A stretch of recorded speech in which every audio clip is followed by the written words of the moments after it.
Hello everyone. आज हम discuss करेंगे अ play by Ben Jonson the alchemist. Alchemist का मतलब बता देती हूँ सबसे पहले में क्या होता है। एल्केमिस्ट का मतलब होता है एक पारस पत्थर जिससे कुछ भी चीज़ें टच करे वो सोने की बन जाती है। तो ये इसी पे बेस्ड एक प्ले है, ये एक कॉमेडी प्ले है, तो इसको डिस्कस करेंगे बाय बेन जॉनसन। ये इंग्लिश रिनाइसा पीरियड में लिखा गया है और ये 1610 में परफॉर्म किया गया है। किंग्समैन ड्रामा कंपनी के द्वारा इसको परफॉर्म किया गया है। फर्स्ट फोली में इसको पब्लिश करवाया गया था 1616 में इसको फर्स्ट फोलियो में पब्लिश करवाया गया था। ये एक कॉमेडी प्ले है बाय बेन जॉनसन। तो स्टार्ट करते हैं प्ले द एल्केमिस्ट। तो एल्केमिस्ट जो स्टोरी होती है, ये जो स्टोरी है जब लंदन में प्लेग फैल गया था, ये उस टाइम की ये स्टोरी है। तो जो एल्केमिस्ट का मतलब मैं बता ही चुकी हूँ आपको। एल्केमिस्ट का मतलब होता है पारस पत्थर, जिसको कोई भी चीज़ जो मेटल है वो उससे जब हम छूते हैं, उसके साथ टच करते हैं तो वो सोने में बदल जाती है। इसका मीनिंग होता है एल्केमिस्ट। तो एल्केमिस्ट एक स्टडी भी होती है, स्टडी ऑफ एल्केमिस्ट, जिससे वो एल्केमिस्ट के बारे में सारी जानकारी होती है, जैसे ज्योतिष विद्या कह सकते हैं, इस टाइप की स्टडी होती है। तो कैरेक्टर्स देखेंगे। सबसे पहला जो कैरेक्टर है वो है लवविट। इस जो एक घर है लंदन में, वो उसका मालिक है, वो वहाँ से लंदन में प्लेग फैलने के कारण वहाँ से अपने घर को छोड़कर चला गया है, ठीक है, कहीं और चला गया है। तो अब वो सारी रिस्पॉन्सिबिलिटी अपने सर्वेंट जेरेमी को सौंपकर, अपना घर बार सौंपकर वहाँ से चला जाता है। और उसके बाद उसके घर का मालिक कौन होता है? जेरेमी क्या करता है? वो अपना नेम चेंज कर लेता है और वो अपना नेम रख लेता है फेस, और अपने 2 फ्रेंड सटल और डॉल को बुला लेता है। जो सटल है, उसका जो फ्रेंड है, उसको वो डॉक्टर ऑफ एल्केमी बोलता है, यानी कि वो लोगों को लूटता है ये कहकर के जो उसका फ्रेंड है वो डॉक्टर ऑफ एल्केमी है, यानी कि वो उसको ऐसी विद्या है, वो उसको ऐसा, यानी कि टोटका वगैरह हम बोल सकते हैं, ऐसा आता है।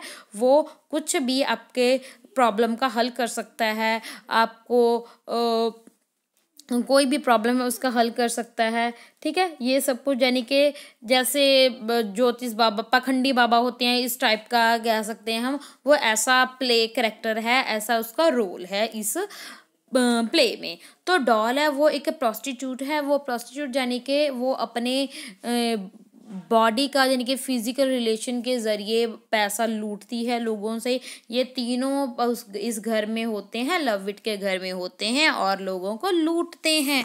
तो शुरू करते हैं, होता क्या है इसमें। तो क्या है जी, जेरेमी यानी कि फेस, अब हम इसको फेस बोलेंगे क्योंकि इसने अपना नेम चेंज कर लिया। फेस क्या करता है, वो लोगों को बताता है अपने फ्रेंड के बारे में, सटल के बारे में, कि वो एक डॉक्टर ऑफ एल्केमी है।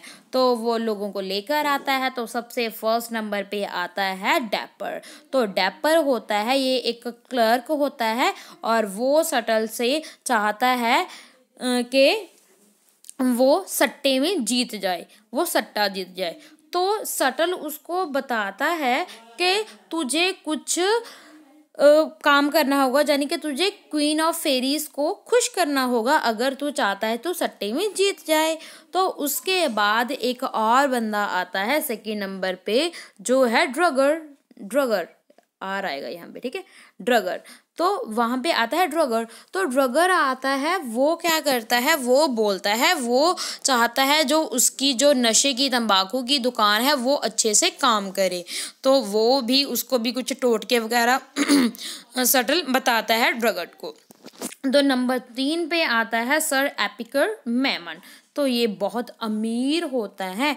और ये क्या चाहता है सटल से, ये चाहता है फिलोसफर्स स्टोन। फिलोसफर्स स्टोन क्या होता है, ये ऐसा एक पत्थर होता है यानी कि जिससे छूकर कोई भी मेटल सोने में बदल जाता है। ये पत्थर चाहता है कि वो सटल उसको प्रोवाइड करे यानी कि दे दे। तो वो उसको देने के लिए बोलता है मैं तुझे दे दूंगा और तू तेरे पास जितना भी मेटल है वो तू मुझे दे दे, मैं सारा कुछ तेरे को ये इस 14 दिन के अंदर अंदर ये सब कुछ इसको सोने में बदल कर तुझे दे दिया जाएगा। तो एक दिन क्या होता है, शर्ली भी आता है जो जो मैमन का फ्रेंड होता है, जो उसको तो ये पाखंडी लगता है, उसकी कोई भी बात ठीक नहीं लगती सटल को। तो एनानियस भी आता है, ये फोर्थ कैरेक्टर है, ये भी चाहता है फिलोसफर स्टोन। तो ये क्या है जी, ये चाहता है फिलोसफर स्टोन। तो मगर सटल उससे बहुत पैसे की मांग करता है, मगर ये चाहता है मैं इतना पैसे नहीं दे सकता, तो इसलिए जो सटल है इसको घर से बाहर फिकवा देता है। तो इसमें और दो करेक्टर भी हैं, एक है डेम प्लांट एंड एक है कैस्ट्रिल। तो डेम प्लांट है वो भी आता है सटल के पास, वो चाहता है, वो अपनी पर्सनैलिटी को चेंज करना चाहता है। वो सटल को बोलता है मुझे कूल बना दो, मुझे ऐसा बना दो जैसे लंदन की सड़कों पे होते हैं ना कूल कूल, है ना, वो ऐसा बनना चाहता है, अपनी पर्सनैलिटी को चेंज करना चाहता है। और वो उसकी एक सिस्टर भी होती है जिसका नाम है कैस्ट्रिल। उसकी जो सिस्टर वो एक विडो है मगर बहुत अमीर है और बहुत ब्यूटीफुल भी है। तो क्या है, तो जो जेरमी है यानी कि फेज है और सटल दोनों चाहते हैं कि क्यों ना इस कैस्ट्रिल से शादी कर लें और इससे जो सारा पैसा है वो हड़प लिया जाए, है ना, वो हड़प लिया जाए। तो ये बात है, कैस्ट्रिल वो ये भी सोचते हैं। तो ये मैं जो मैमन है, मैमन के बारे में मैं ये बता देना चाहती हूँ। ये जो मैमन है एक दिन दोबारा वापस आता है और उसकी नज़र जाती है डॉल पे। डॉल की तरफ वो दीवाना हो जाता है, मतलब उसको अच्छा लगने लगता है, उसको देखकर वो उसकी तरफ अट्रैक्ट हो जाता है। पूछने से ये उसको बताते हैं, सटल और फेज उसको बताते हैं कि ये बहुत अच्छी स्कॉलर थी, अब ये इसको मेंटली अपसेट है और अब ये यहाँ पे इलाज करने के लिए यहाँ पे है। तो मैमन इसकी तरफ फिजिकली अट्रैक्ट हो जाता है।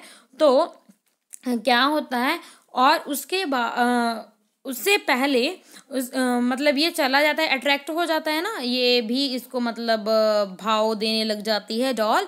तो एक दिन क्या होता है, सबसे पहले डेपर आता है। डेपर जानते हो ना, जो सबसे पहला वो था जो जिसको बोला गया था क्वीन ऑफ फेरीज के बारे में, क्वीन ऑफ फेरी को आपने खुश करना है। तो क्या करती है, जो डॉल है वो कॉस्ट्यूम पहन लेती है क्वीन ऑफ फेरीज का और डेपर को यानी कि टोटका वगैरह जो होता है वो करने के लिए वो मतलब दिखावा करती है, उसको पागल बनाती है। तो उसी टाइम वो देखती है वहाँ पे मैमन आ जाता है। तो मैमन चाहता है डॉल से मिलना। अब डॉल क्या करती है, वो जो डेपर है इसको बाथरूम में बंद कर देती है और जल्दी जल्दी अपना जो कॉस्ट्यूम है उसको चेंज करके वो मैमन के पास आती है और रूम में जाके वो उसको सिड्यूस करती है। और ये स्टेज पे परफॉर्म हो रहा है ना ये प्ले, तो पीछे से ऑफ स्टेज से आवाज़ आ रही है कि मैमन ने ये डॉल के साथ सेक्स कर लिया है। इसकी वजह से अब उसको जो फिलोसफर स्टोन है वो अब नहीं मिलेगा। क्यों? क्योंकि वो एक करप्ट हो चुका है, वो गंधला हो चुका है, उसके लिए प्योरिटी चाहिए फिलोसफर स्टोन के लिए, इसलिए उसको अब ये नहीं मिलेगा। तो अब ये सब कुछ चल रहा होता है। तो अब क्या होता है, अब एंट्री हो जाती है लवविट की। लवविट वापिस आ जाता है अपने घर में, ये सब कुछ देख कर कि ये मेरे घर में चल क्या रहा है। तो फेस इसको मतलब अपनी तरफ से इसको बताने की मतलब सब कुछ क्लियर करने की कोशिश करता है, झूठ बोलकर बताना चाहता है, मगर ये सभी भी वहाँ पे मौजूद होते हैं और वो बोलते हैं वो जस्टिस चाहते हैं, वो ये चाहते हैं हमें लूट लिया है। ये और लविट को ये सब कुछ इसके जो नेबरहुड में से किसी ने बताया है कि आपके घर में ये सब कुछ चल रहा है। तो फेस का सारा भांडा फूट जाता है और उसको ये और सभी भी जस्टिस मांगते हैं। तो लविट क्या करता है, लविट बोलता है मैं तुझे माफ कर दूंगा जेरेमी, मगर तुझे एक काम करना पड़ेगा। तुझे क्या काम करना पड़ेगा, जो कैस्ट्रेल है इससे मेरी शादी करवानी पड़ेगी, मेरे लिए उसको पटाना पड़ेगा, और जितना भी मैमन का आपने पैसा लूटा है वो भी मेरे को चाहिए। तो क्या होता है, वो सारे तीनों पुलिस को भी बुला लेते हैं। वो लविट क्या है जी, मैं तो यहाँ पे है ही नहीं था, तो मुझे क्या पता मेरे घर में क्या चल रहा था। तो ये सब कुछ कहकर वो अपना पल्ला झाड़ लेता है और ये जो तीनों हैं वो अपना चले जाते हैं। जाना ही पड़ता है भाई, अब तो कुछ बन नहीं सकता है ना, जब ये मुकर ही गए हैं। तो अब क्या होता है, जो फेस है, फेस जो इसको ये सारा पैसा इन्होंने लूटा था वो सब कौन रख लेता है, लविट रख लेता है। और एट लास्ट जो इसकी शादी भी हो जाती है कैस्ट्रेल से। This is a very beautiful play. I think आपको भी अच्छा लगा होगा, आपको समझ में भी आया होगा। और एक और वीडियो है हमारे इस चैनल पे, स्टडी विद नज़मा नूर वॉल्पोने, ये भी बेन जॉनसन का एक बहुत ही ब्यूटीफुल प्ले है, इसको भी आप देख सकते हो। जस्ट इन 13 मिनट्स ये प्ले है और सारे 100% आपके डाउट्स इसमें क्लियर हो जाएंगे। Thank you. अगर कोई भी आपको प्रॉब्लम हो, अगर चाहते हो आप मैं और इम्प्रूवमेंट करूं, तो आप मेरे को कमेंट सेक्शन में बता सकते हो। Thank you and have a nice day. God bless you.